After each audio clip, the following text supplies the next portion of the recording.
Well, since we're starting in the kitchen, let's start with a culinary hug from the chapter Motherhood, Matriarchs, and Mayhem, something I'm well acquainted with. I had some colorful kitchen adventures early in our marriage. Ask me about burner decor. How you like that? Pretty, eh? This pot represents 2 meltdowns while trying to sterilize soothers.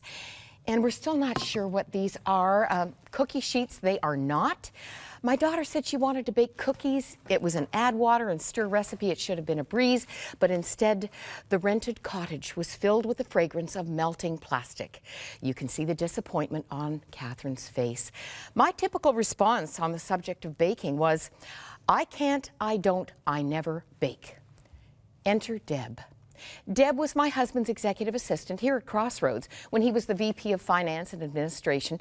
She stayed home after her second of 3 children and helped look after my 2 when I returned here to work. Her children are young adults now. Deb's mother had a baking day, and she passed on this culinary gift to her. My friend talked about her Christmas baking, almost with reverence. Well, one day Deb called and said, Moira, I think the reason you don't bake is that you haven't baked. I'm going to come over, I'll bring everything we need, and we'll do Christmas baking. Oh, goody. Well, the next day the doorbell rang. I opened the door. There was my friend Deb with 2 full, brimming laundry hampers.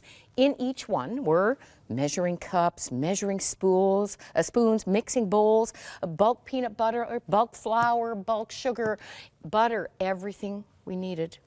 We stood on opposite sides of the counter. Deb measured, I measured. Deb stirred, I mirrored her every move. The afternoon went by very quickly as we visited and reached a deeper level of authenticity about our real lives than the usual fly past while delivering and retrieving children.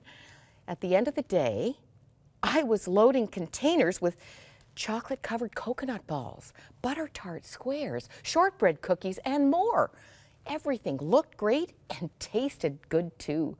I had to go out and buy containers to store it all in the freezer.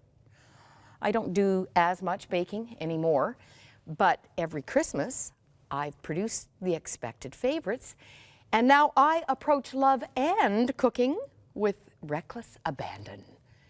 Deb took a risk. She had faith to believe I wasn't a hopeless case in the culinary department. Her domestic intervention transformed our Christmas. It tore down a stronghold of I can't, I don't, I never bake. More important, the time we spent together deepened our mutual trust and friendship.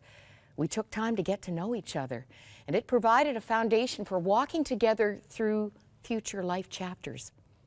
God delivers his best gifts through people. A day of baking was one of his hugs from heaven.